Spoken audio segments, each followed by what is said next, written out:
আলহামদুলিল্লাহি রাব্বিল আলামিন ওয়াসসালাতু ওয়াসসালামু আলা রাসূলিহিল কারীম। প্রিয় শ্রোতা, রাসূল সাল্লাল্লাহু আলাইহি ওয়াসাল্লাম কিয়ামতের যে বড় বড় নিদর্শনগুলোর কথা বলেছেন তার মধ্যে সবচেয়ে ভয়াবহ এবং ফিতনাপূর্ণ ঘটনাটি হলো দাজ্জালের আগমন। দাজ্জাল সম্পর্কে সতর্ক থাকা এতই গুরুত্বপূর্ণ যে রাসূল সাল্লাল্লাহু আলাইহি ওয়াসাল্লাম বলেছেন, এমন কোনো নবী অতীত হয়নি যিনি তার উম্মতকে কানা মিথ্যাবাদী দাজ্জাল সম্পর্কে সাবধান করেননি। আমাদের আজকের আলোচনা থেকে দাজ্জাল সম্পর্কে আমরা যা জানতে পারবো তা হলো দাজ্জালের পরিচয়, দাজ্জালের আগমনের আগে পৃথিবীর অবস্থা, দাজ্জালের আগমন কখন ঘটবে, দাজ্জাল দেখতে কেমন, দাজ্জাল কোথায় অবস্থান করছেন, দাজ্জালের ফিতনার ভয়াবহতা, দাজ্জালের অনুসারী কারা হবে, দাজ্জালের সাথে কারা যুদ্ধ করবে, দাজ্জাল কোথায় প্রবেশ করতে পারবে না, দাজ্জাল কার হাতে নিহত হবে এবং সবশেষে আমরা জানতে পারবো দাজ্জালের এই ভয়াবহ ফিতনা থেকে মুক্তির উপায়। তো চলুন জেনে নেওয়া যাক দাজ্জাল সম্পর্কে। দাজ্জাল শব্দের অর্থ মিথ্যাবাদী, প্রতারক, ধোঁকাবাজ। কিন্তু ইসলামে দাজ্জাল বলতে কিয়ামতের আগে আগমনকারী এমন এক ক্ষমতাধর ব্যক্তিকে বোঝায় যার হাতে কিছু অলৌকিক ক্ষমতা থাকবে এবং সে নিজেকে রব বলে দাবি করবে। দাজ্জাল আগমনের আগে পৃথিবীর সর্বত্র ফিতনা ফ্যাসাদ বৃদ্ধি পাবে। সারা বিশ্বে মুসলিমদের অবস্থা হবে খুবই শোচনীয়। দাজ্জালের অনুসারীরা মুসলমানদের বিরুদ্ধে ঐক্যবদ্ধ হতে থাকবে। একদিকে মুমিনেরা এবং অপরদিকে কাফের ও মুনাফিক শক্তি ঐক্যবদ্ধ হতে থাকবে এবং তাদের শক্তি বৃদ্ধি করতে থাকবে। মুমিনেরা ইমাম মাহদির বাহিনীতে ঐক্যবদ্ধ হবে এবং কাফেররা ঐক্যবদ্ধ হয়ে দাজ্জালের আগমনের অপেক্ষায় থাকবে। এমনই এক সময় দাজ্জাল যখন তার মিশনের চূড়ান্ত লক্ষ্যে পৌঁছে যাবে তখনই তার আবির্ভাব ঘটবে। একটি হাদিসে এসেছে রাগান্বিত অবস্থায় দাজ্জালের আগমন ঘটবে। দাজ্জালের আকৃতির বর্ণনা দিতে গিয়ে উবাদা ইবনে সামিত রাদিয়াল্লাহু তাআলা আনহু বলেন, নবী করিম সাল্লাল্লাহু আলাইহি ওয়াসাল্লাম বলেছেন, আমি তোমাদের সামনে বারবার দাজ্জালের আলোচনা করছি, তবু আশঙ্কা করছি যে তোমরা হয়তো তার প্রকৃত অবস্থা বুঝতে পারছো না। জেনে রেখো, দাজ্জাল হবে বেটে গড়নের, পায়ের নলা হবে খুব লম্বা, চুল হবে খুব কোকড়ানো কোকড়ানো, তার এক চোখ কানা হবে এবং অপর চোখ সমান হবে, একেবারে কোঠরে ঢোকাও হবে না, একেবারে ফোলাও হবে না। এরপরও যদি তোমাদের সন্দেহ হয় তবে মনে রেখো তোমাদের প্রতিপালক কানা নন। এই হাদিস থেকে আমরা দাজ্জালকে চেনার বড় যে লক্ষণটি দেখতে পাই তা হলো তার এক চোখ কানা থাকবে। চলুন এবার জেনে নেই ইবনে সাইয়াদ কি দাজ্জাল ছিলেন কিনা। ইবনে সাইয়াদ ছিলেন মদিনার এক ইহুদি সন্তান। দাজ্জালের বর্ণনার সাথে তার কিছু মিল খুঁজে পাওয়া যায় বলে তাকে অনেকে দাজ্জাল বলে সন্দেহ প্রকাশ করে। এমনকি নবী করিম সাল্লাল্লাহু আলাইহি ওয়াসাল্লাম ও প্রথম দিকে ইবনে সাইয়াদকে দাজ্জাল বলে সন্দেহ করেছিলেন, কিন্তু পরবর্তীতে তিনি তা নাকচ করে দেন। আব্দুল্লাহ ইবনে ওমর রাদিয়াল্লাহু তাআলা আনহু বলেন, আমার পিতা ওমর রাদিয়াল্লাহু তাআলা আনহু একদল সাহাবীকে নিয়ে রাসূল সাল্লাল্লাহু আলাইহি ওয়াসাল্লামের সঙ্গে ইবনে সাইয়াদের কাছে গমন করেন।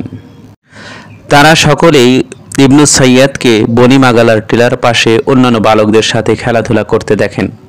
সে সময় ইবনে সাইয়াদ প্রায় যুবক বয়সের কাছাকাছি। সে নবী সাল্লাল্লাহু আলাইহি ওয়াসাল্লামের আগমন অনুভব করতে পারেনি।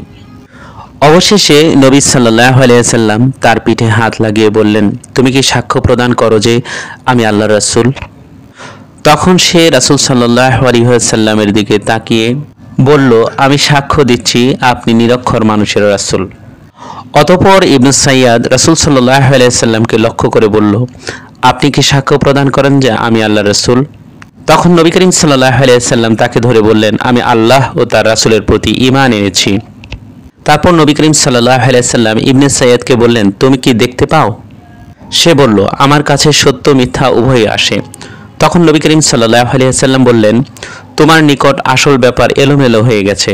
নবী করিম সাল্লাল্লাহু আলাইহি ওয়াসাল্লাম বললেন, আমি আমার অন্তরে একটি বিষয় গোপন রেখেছি, পারলে সেটা বলো। ইবনে সাইয়াদ বললেন, আপনার অন্তরে দুঃখ কথাটি লুকায়িত আছে, যার অর্থ ধোয়া।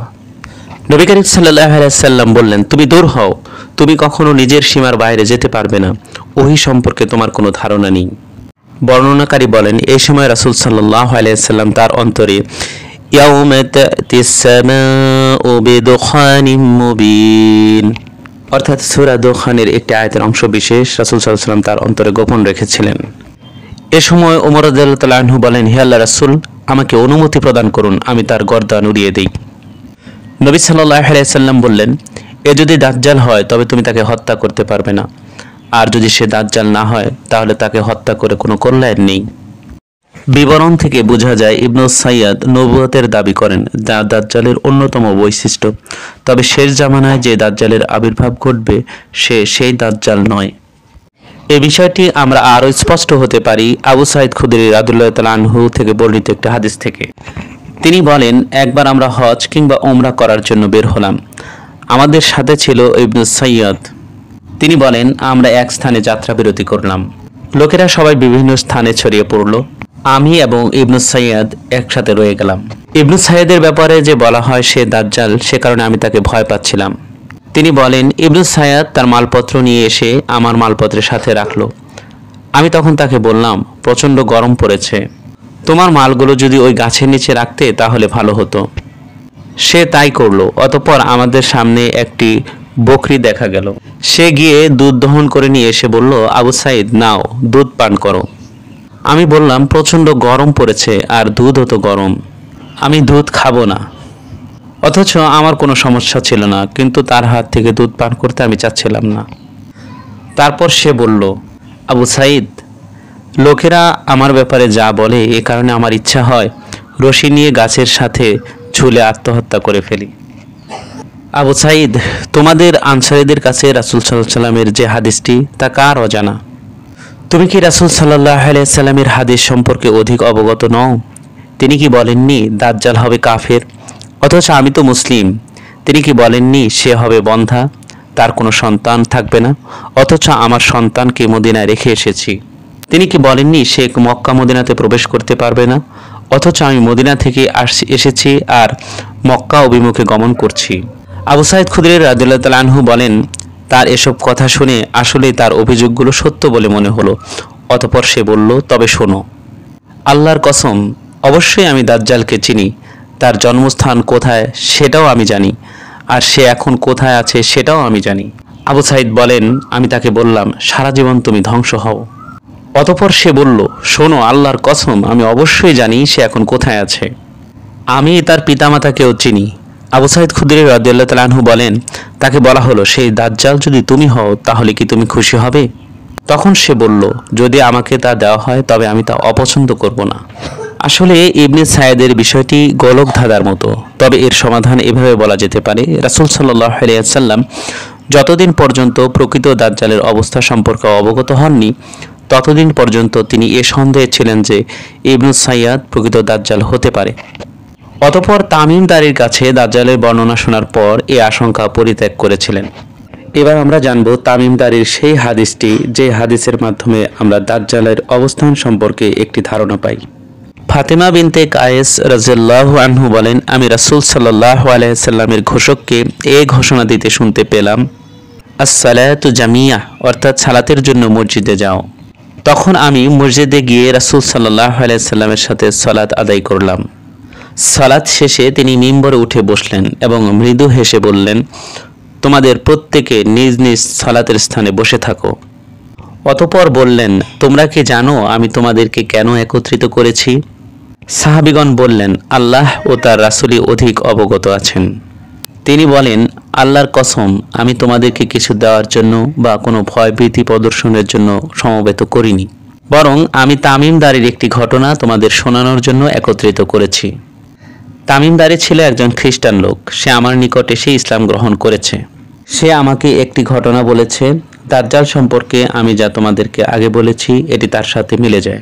সে বলল, একদিন সে লাখম ও জোজাম গোত্রের 30 জন লোকের সঙ্গে একটি সামুদ্রিক নৌকায় সফরে বের হয়েছিল। সাগরের ঢেউ তাদেরকে দীর্ঘ 1 মাস এদিক সেদিক ঘোরাতে থাকে। অবশেষে একদিন সূর্য উদয়ের সময় একটি দ্বীপের কাছে নিয়ে পৌঁছালো। অতঃপর তারা উক্ত বড় নৌকার সাথে থাকা ছোট ছোট নৌকার সাহায্যে দ্বীপটির অভ্যন্তরে প্রবেশ করল এবং সেখানে একটি প্রাণীর সাক্ষাৎ পেল। প্রাণীটির সমস্ত শরীর ছিল বড় বড় লোমে ঢাকা।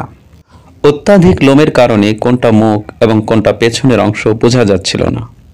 তখন তারা তাকে লক্ষ্য করে বলল, তোমার অমঙ্গল হোক, তুমি কে? সে বলল, আমি জাসসাসা, গুপ্ত সংবাদ অন্বেষণকারী। তোমরা ওই ঘরে আবদ্ধ লোকটির কাছে যাও, সে তোমাদের সংবাদ জানতে আগ্রহী হয়ে আছে। তামিমদারি বলেন, যখনই সে একজন লোকের কথা বলল, সাথে সাথে আমরা তার কাছ থেকে সরে গেলাম এই ভেবে যে হতে পারে এই প্রাণীটি শয়তান। তখন আমরা দ্রুত সেখান থেকে সরে এসে ঘরে প্রবেশ করলাম। সেখানে এসে এমন এক প্রচণ্ড দেহ বিশিষ্ট প্রাণী দেখতে পেলাম, ইতিপূর্বে যা আর কোনোদিন দেখিনি। সে শক্তভাবে বাঁধা ছিল, তার হাত ঘাড়ের সাথে এবং হাঁটুদ্বয় নিচের উভয় গিঁটের সাথে লোহার শিকল দ্বারা একত্রে বাঁধা ছিল। আমরা তাকে বললাম, তোমার অমঙ্গল হোক, তুমি কে? সে বলল, নিশ্চয়ই তোমরা আমার সম্পর্কে জানতে পারবে। আগে তোমরা আমাকে প্রথমে বলো, তোমরা কে? তারা বলল, আমরা আরবের লোক। আমরা সমুদ্রে একটি নৌকায় আরোহণ করছিলাম। দীর্ঘ 1 মাস সাগরের ঢেউ আমাদেরকে এদিক সেদিক ঘুরিয়ে এখানে এনে পৌঁছালো। তারপর আমরা এই দ্বীপে প্রবেশ করলাম। তারপর ঘন প্রশমে সারা দেহ ঢাকা একটি প্রাণীর সাথে সাক্ষাৎ হলো আমাদের। সে বলল, আমি গুপ্ত সংবাদ অন্বেষণকারী। সে আমাদেরকে এ ঘরে আসতে বলল। আমরা দ্রুত তোমার নিকট এসে উপস্থিত হলাম। সে বলল, আচ্ছা, তোমরা আমাকে বাইশান এলাকার খেজুর গাছ সম্পর্কে বলো। বাইশান মূলত হেজাজের একটি জায়গার নাম। আমরা বললাম, তার সম্পর্কে কোন খবর চাচ্ছ? সে বলল, বাইশান এলাকার খেজুর গাছে ফল ধরে কি? আমরা বললাম, হ্যাঁ ধরে। সে বলল, অদূর ভবিষ্যতে সে গাছে আর ফল ধরবে না। তারপর সে বলল, তাবারিয়া বিল সম্পর্কে বলো। আমরা বললাম, তার সম্পর্কে কোন খবর চাচ্ছ? সে বলল, বলো, তাবারিয়া নামক বিলে পানি আছে কি? আমরা বললাম, হ্যাঁ, তাতে প্রচুর পরিমাণে পানি আছে। সে বলল, অচিরেই তার পানি শেষ হয়ে যাবে। তারপর সে বলল, জোগার নামক ঝর্ণা সম্পর্কে বলো। আমরা বললাম, তার সম্পর্কে কোন খবর চাচ্ছ? সে বলল, জোগার নামক ঝর্ণায় কি পানি আছে এবং সেখানকার অধিবাসীরা সে ঝর্ণার পানি দ্বারা কি জমি চাষ করছে? আমরা বললাম, হ্যাঁ, তাতে প্রচুর পানি আছে এবং সেখানকার লোকেরা পানি দ্বারা জমি চাষ করে। তারপর সে জিজ্ঞাসা করল, আচ্ছা বলো দেখি, নিরক্ষর নবীর সংবাদ কি? আমরা বললাম, তিনি এখন মক্কায় আবির্ভূত হয়েছেন আর এখন মদিনায় অবস্থান করছেন। সে বলল, বলো দেখি, আরবেরা কি তার সাথে যুদ্ধ করেছিল? আমরা বললাম, হ্যাঁ করেছেন। সে জিজ্ঞাসা করল, তিনি তাদের সাথে কিরূপ আচরণ করেছেন? আমরা বললাম, তিনি আশেপাশের আরবদের প্রতি জয়ী হয়েছেন এবং তারা তার আনুগত্য স্বীকার করেছে। এসব শুনে সে বলল, তোমরা জেনে রেখো, তার আনুগত্য করা তাদের জন্য মঙ্গলজনক। এবার আমি আমার অবস্থা বর্ণনা করছি। আমি দাজ্জাল। অদূর ভবিষ্যতে আমাকে বের হওয়ার অনুমতি প্রদান করা হবে। আমি 40 দিনের মধ্যে পৃথিবীর সব স্থান বিচরণ করব, মক্কা মদিনা ব্যতীত, কেননা এই 2 স্থানে প্রবেশ আমার জন্য নিষিদ্ধ করা হয়েছে। যখনই আমি তার কোনো একটিতে প্রবেশ করতে যাব, তখন ফেরেশতা উন্মুক্ত তরবারি হাতে নিয়ে আমাকে প্রবেশ করতে বাধা প্রদান করবে। তার প্রতিটি প্রবেশ পথে ফেরেশতা পাহারারত রয়েছে। বর্ণনাকারী বলেন, এ পর্যন্ত বর্ণনা করে রাসূল সাল্লাল্লাহু আলাইহি ওয়াসাল্লাম আপন লাঠি দ্বারা মিম্বরের টোকা দিয়ে 3 বার বললেন, এটাই মদিনা, এটাই মদিনা, এটাই মদিনা। তারপর বললেন, বলো, ইতিপূর্বে আমি কি তোমাদের এই হাদিসটি বর্ণনা করিনি? লোকেরা বলল, হ্যাঁ। তারপর তিনি বললেন, দাজ্জাল সিরিয়ায় কোনো এক সাগরে অথবা ইয়ামানের কোনো এক সাগরে আছে। পরে বললেন, বরং সে পূর্ব দিক হতে আগমন করবে। এ বলে তিনি হাত দ্বারা পূর্ব দিকে ইশারা করলেন। যাই হোক, এই হাদিসটি থেকে মূলত আমরা দাজ্জালের অবস্থান সম্পর্কে এতটুকু জানতে পেরেছি যে দাজ্জাল পৃথিবীতেই কোনো এক সাগর দ্বীপে বন্দী আছেন। এবার চলুন জেনে নেওয়া যাক দাজ্জালের ফিতনার ভয়াবহতা কেমন হবে। নওয়াজ ইবনু সামআন রাদিয়াল্লাহু তাআলা আনহু বলেন, একদা রাসূল সাল্লাল্লাহু আলাইহি ওয়াসাল্লাম দাজ্জালের আলোচনা করে বললেন, যদি তার আবির্ভাব হয় আর আমি তোমাদের মাঝে বিদ্যমান থাকি, তখন তোমাদের পক্ষে দলিল প্রমাণ দিয়ে আমি তার মোকাবেলা করব। আর যদি তার আবির্ভাব ঘটে আর আমি বিদ্যমান না থাকি, তখন তোমাদের মধ্যে প্রত্যেক ব্যক্তি দলিল প্রমাণ দিয়ে তার মোকাবেলা করবে। তখন মুসলমানদের জন্য আমার পরিবর্তে আল্লাহই হবেন সহায়ক। দাজ্জাল হবে একজন জওয়ান, মাথার চুল কোঁকড়ানো, ফোলা চোখ বিশিষ্ট। তাকে আমার আব্দুল উজ্জা ইবনু কাতানের মতো মনে হয়। ইবনু কাতান মূলত একজন ইয়াহুদি ছিলেন। সুতরাং যে কেউ তাকে পাবে, সে যেন তার সামনে সূরা কাহাফের প্রথমাংশ হতে পাঠ করে, কেননা এই আয়াতগুলো তোমাদেরকে দাজ্জালের ফিতনা থেকে নিরাপদে রাখবে। সে সিরিয়া এবং ইরাকের মধ্যবর্তী রাস্তা দিয়ে বের হবে এবং চলার পথে ডানে ও বামে এলাকাসমূহতে ধ্বংসাত্মক ফ্যাসাদ সৃষ্টি করবে। হে আল্লাহর বান্দা সকল, তোমরা ঈমানের উপর অটল থাকো। আমরা জিজ্ঞাসা করলাম, হে আল্লাহ রাসূল, সে জমিনে কতদিন অবস্থান করবে? তিনি বললেন, 40 দিন। তার প্রথম একদিন হবে 1 বছরের সমান এবং দ্বিতীয় দিনটি হবে 1 মাসের সমান, আর তৃতীয় দিনটি হবে 1 সপ্তাহের সমান, আর অন্যান্য দিনগুলো হবে তোমাদের স্বাভাবিক দিনের মতো। আমরা জিজ্ঞাসা করলাম, হে আল্লাহ রাসূল সাল্লাল্লাহু আলাইহি ওয়াসাল্লাম, যেই দিনটা 1 বছরের সমান হবে সেই দিনে কি আমাদের পক্ষে একদিনের সালাতে যথেষ্ট হবে? রাসূল সাল্লাল্লাহু আলাইহি ওয়াসাল্লাম বললেন, বরং সে দিনকে এক দিন পরিমাণ হিসাব করে সালাত আদায় করতে হবে। আমরা জিজ্ঞাসা করলাম, হে আল্লাহ রাসূল সাল্লাল্লাহু আলাইহি ওয়াসাল্লাম, তার জমিনে চলার গতি কি পরিমাণ দ্রুত হবে? তিনি বললেন, প্রবল বায়ুতাড়িত মেঘের ন্যায়। অতঃপর সে কোনো এক সম্প্রদায়ের নিকট এসে তাদেরকে তার অনুসরণ করতে আহ্বান করবে। লোকেরা তাকে বিশ্বাস করবে এবং মেনে নেবে। তখন সে আকাশকে নির্দেশ করবে, ফলে আকাশ বৃষ্টি বর্ষণ করবে। জমিনকে নির্দেশ করবে, ফলে জমিন ঘাস ফলাদি উৎপাদন করবে। গবাদি পশুগুলি সন্ধ্যায় যখন সেই চারণভূমি হতে ফিরে আসবে, তখন সেগুলো উঁচু কুচ বিশিষ্ট এবং স্তন ভর্তি অবস্থায় খেয়ে কোমর টান টান অবস্থায় ফিরে আসবে। অতঃপর দাজ্জাল অপর সম্প্রদায়ের নিকট এসে নিজেকে আল্লাহ বলে দাবি করবে, কিন্তু তারা তার দাবি প্রত্যাখ্যান করবে। তখন সে তাদের নিকট থেকে ফিরে যাবে। এ সম্প্রদায়ের লোকেরা তখন মহা দুর্ভিক্ষে নিপতিত হবে। তাদের হাতে ধন সম্পদ কিছুই থাকবে না। তারপর দাজ্জাল একটি অনাবাদী জায়গা অতিক্রম করবে এবং তাকে লক্ষ্য করে বলবে, তোমার অভ্যন্তরে যেসব গুপ্ত সম্পদ আছে তা বের করে দাও। অতঃপর উক্ত ধন সম্পদ মৌমাছির দলের মতো তার পিছনে পিছনে ছুটতে থাকবে।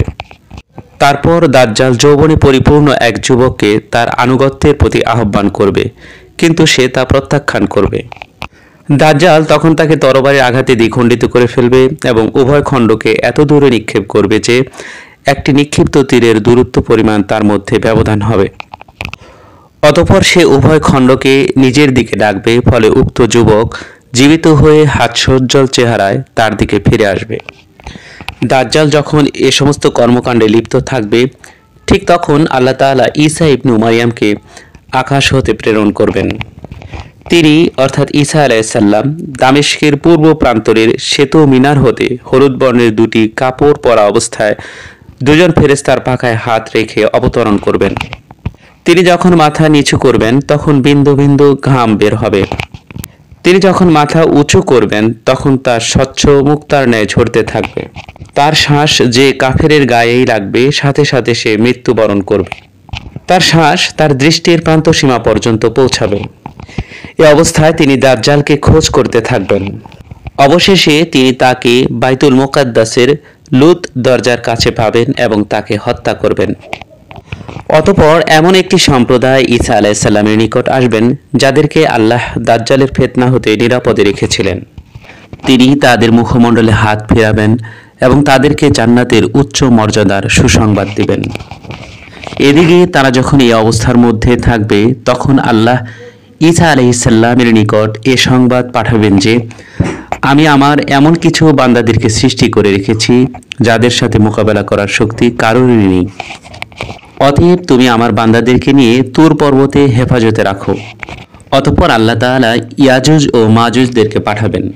তারা প্রত্যেক উঁচু জায়গা হতে নিচের দিকে খুব দ্রুত নেমে আসবে এবং তাদের একটি দল সিরিয়া তাবারিয়া নদী অতিক্রম করবে এবং ওই নদীর সবটুকু পানি পান করে ফেলবে। পরে তাদের সর্বশেষ দল সে স্থান অতিক্রম করার সময় বলবে, হয়তো কোনো এক সময় এখানে পানি ছিল। অতঃপর তারা সামনের দিকে অগ্রসর হয়ে খামার নামক পাহাড় পর্যন্ত পৌঁছাবে, আর সে পাহাড়টি বাইতুল মুকাদ্দাসের নিকট অবস্থিত। এখানে পৌঁছে তারা বলবে, জমিনবাসীদের সবাইকে আমরা হত্যা করে ফেলেছি, এসো এবার আকাশবাসীকে হত্যা করব। এ বলে তারা আকাশের দিকে তীর নিক্ষেপ করবে, আর আল্লাহ তাআলা তাদের নিক্ষিপ্ত তীরগুলোকে রক্তমাখা অবস্থায় তাদের প্রতি ফেরত দিবেন। এই অবস্থায় আল্লাহর নবী ঈসা আলাইহিস সালাম ও তার সঙ্গীগণকে তুর পর্বতে চরম দুরবস্থায় অবরোধ করা হবে। এ সময় তারা ভীষণ খাদ্য সংকটের সম্মুখীন হবে। এমনকি তাদের কাছে গরুর একটি মাথা এ যুগের 100 দিনার স্বর্ণমুদ্রা অপেক্ষা অধিক মূল্যবান হবে। এই চরম অবস্থায় আল্লাহ নবী ঈসা আলাইহিসসালাম এবং তার সঙ্গীগণ আল্লাহর দিকে ফিরে যাবেন এবং ইয়াজুজ ও মাজুজের ধ্বংসের জন্য দোয়া করবেন। অতঃপর আল্লাহ তাআলা তাদের গর্দানের উপর বিষাক্ত কীট অবতীর্ণ করবেন, ফলে তারা মুহূর্তের মধ্যে সমূলে ধ্বংস হয়ে যাবে। তারপর ঈসা আলাইহিসসালাম এবং তার সঙ্গীগণ পর্বত হতে নিচে জমিনে নেমে আসবেন, কিন্তু ইয়াজুজ মাজুজের মরদেহর চর্বি ও দুর্গন্ধ হতে মুক্ত এমন 1 বিঘত জমিনও খালি থাকবে না।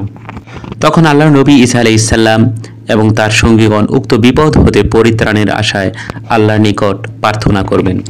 তখন আল্লাহ তাআলা পক্তি উটের ন্যায় লম্বা গর্দান বিশিষ্ট পাখির ঝাঁক প্রেরণ করবেন। পাখির দল তাদের মরদেহকে তুলে নিয়ে আল্লাহর ইচ্ছায় কোনো এক স্থানে নিক্ষেপ করবেন। অবশ্য অন্য এক বর্ণনায় রয়েছে তাদেরকে নহপল নামক স্থানে নিক্ষেপ করবে। আর মুসলমানগণ তাদের ধনুক, তীর এবং তীর রাখার কোষসমূহ 7 বছর যাবৎ লাকড়ি স্বরূপ ব্যবহার করবে। তারপর আল্লাহ তাআলা প্রচণ্ড বৃষ্টি বর্ষণ করবেন, এতে পৃথিবীর মাটির হোক কিংবা পশমের হোক সকল ঘর ধুয়ে পরিষ্কার হয়ে যাবে। অবশেষে তা আয়নার ন্যায় স্বচ্ছ ও পরিচ্ছন্ন হয়ে যাবে। তারপর জমিনকে বলা হবে, তোমার ফল ফলাদি বের করে দাও এবং তোমার কল্যাণ ও বরকত ফিরিয়ে আনো। ফলে সে সময় একটা ডালিম 1 জামাত লোক পরিতৃপ্ত হয়ে খাবে এবং তার খোসা দ্বারা লোকেরা ছায়া গ্রহণ করবে, এবং দুধের মধ্যেও বরকত দান করা হবে। ফলে একটি উটনির দুধ একদল লোকের জন্য যথেষ্ট হবে এবং একটি গাভীর দুধ 1 গোত্র মানুষের জন্য যথেষ্ট হবে এবং একটি ছাগলের দুধ একটি পরিবারের জন্য যথেষ্ট হবে। এমন অবস্থায় তারা থাকবে। এমন সময় আল্লাহ এক মৃদু বাতাস প্রবাহিত করবেন, তা তাদের বগল স্পর্শ করবে এবং প্রত্যেক মুমিন মুসলমানের আত্মা বের করে নিবে। তারপর শুধু পাপী লোকেরাই অবশিষ্ট থাকবে। তারা গাধার ন্যায় নির্লজ্জভাবে জেনায় লিপ্ত হবে, আর এসব লোকের উপরই আল্লাহ কিয়ামত সংগঠিত করবেন। অন্যান্য হাদিস থেকে দাজ্জালের ফিতনার আরও যে সকল বর্ণনা পাওয়া যায় তা হলো, দাজ্জালের 1 হাতে জান্নাত এবং অপর হাতে জাহান্নাম থাকবে। এতে দুর্বল চিত্তের লোকেরা তাকে রব হিসাবে মেনে নিবে, কিন্তু প্রকৃতপক্ষে দাজ্জালের জান্নাতই জাহান্নাম এবং তার জাহান্নামই জান্নাত। এই দীর্ঘ হাদিসটি থেকে আমরা এও জানতে পেরেছি যে দাজ্জাল মক্কা মদিনায় প্রবেশ করতে পারবে না। কিন্তু আনাস রাদিয়াল্লাহু তাআলা আনহু কর্তৃক একটি হাদিস থেকে আমরা জানতে পারি, মদিনার কাফের মুনাফিকরা দাজ্জালের কাছে চলে আসবে এবং মদিনা নিষ্কলুষ হয়ে যাবে। উক্ত হাদিসটিতে বলা হয়েছে, মদিনা 3 বার কেঁপে উঠবে। তখন সেখানে থাকা সকল মুনাফিক নরনারী বের হয়ে যাবে এবং তারা দাজ্জালের কাছে চলে আসবে। আবু সাঈদ খুদরি রাদিয়াল্লাহু তাআলা আনহু থেকে বর্ণিত অপর একটি হাদিস থেকে আমরা জানতে পারি, দাজ্জালের চক্রান্ত মুমিন ব্যক্তির উপর কাজ করবে না। হাদিসটিতে তিনি বলেন, রাসূল সাল্লাল্লাহু আলাইহি ওয়াসাল্লাম বলেছেন, যেহেতু দাজ্জালের জন্য মদিনায় প্রবেশ করা হারাম, তাই সে মদিনার নিকটবর্তী কোনো স্থানে অবতরণ করবে। তখন মদিনাবাসীদের মধ্যে সবচেয়ে উত্তম ব্যক্তি দাজ্জালের কাছে যাবে এবং বলবে, আমি সাক্ষ্য দিচ্ছি তুমি দাজ্জাল, যে ব্যাপারে রাসূল সাল্লাল্লাহু আলাইহি ওয়াসাল্লাম আমাদেরকে বলে গেছেন। তখন দাজ্জাল বলবে, যদি আমি এই ব্যক্তিকে হত্যা করে আবার জীবিত করি, তাহলে আমি দাজ্জাল হওয়ার ব্যাপারে কি তোমাদের কোনো সন্দেহ থাকবে?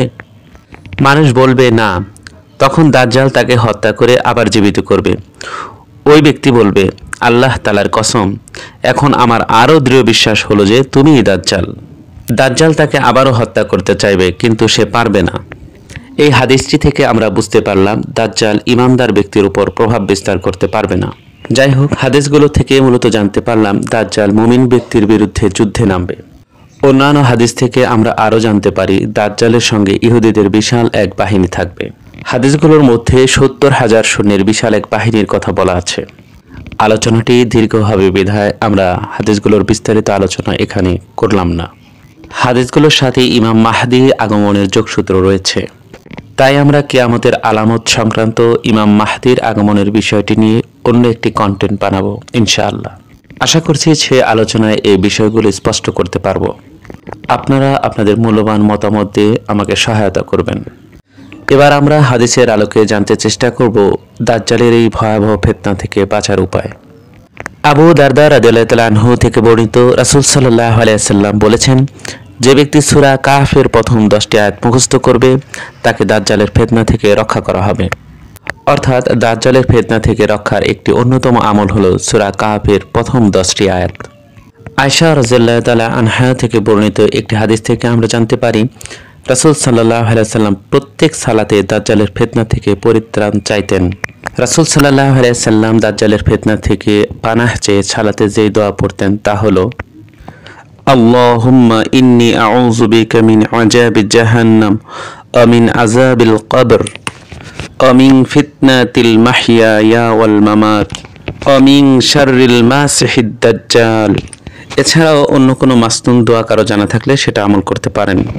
আল্লাহ তাআলা আমাদের সকলকেই দাজ্জাল সম্পর্কে আরও গভীরভাবে জানা এবং তার ফিতনা থেকে সতর্ক থাকার তৌফিক দান করুন এবং ওই সকল ঈমানদারদের অন্তর্ভুক্ত করুক যারা দাজ্জালের ফিতনা থেকে নিরাপদে থাকবে এবং যারা বিজয়ী হবে। আল্লাহুম্মা আমিন।